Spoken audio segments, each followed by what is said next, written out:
আমাদের মা বোনদের 2 লক্ষ মা বোন ইজ্জত নষ্ট করেছে তারা। 30 লক্ষ লোক মারা গেছে, যার জন্য আজকে আমরা স্বাধীনতা পেয়েছি। একটা নিজেদের বলি বাংলাদেশ জামাত কোনদিন চায় নাই। আওয়ামী লীগ তারা আওয়ামী লীগ হলো মুক্তিযুদ্ধের পক্ষের লোক, বিএনপি মুক্তিযুদ্ধের পক্ষের লোক, জামাত স্বাধীনতার বিপক্ষের লোক, মুক্তিযুদ্ধের বিপক্ষের লোক। সুতরাং তাকে ভোট পাইতে পারে।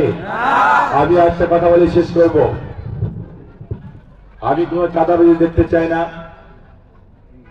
দল ভোট বিষয়ে আমি কোন সালিশি দেখতে চাই না, আমি কোন দখলবাজ দেখতে চাই না। চাঁদাবাজ, দখলবাজ, সালিশি আজকে 12 তারিখের পর থেকে ইনশাল্লাহ এই মধুপুরে এগুলি থাকবে না। আপনারা যারা এলাকায় যারা ব্যবসায়ী আছেন, আমি নিশ্চিত বলতে পারি ইনশাল্লাহ আপনাদের দোকানপাটে ব্যবসায়ী কোনো চাঁদাবাজি হবে না।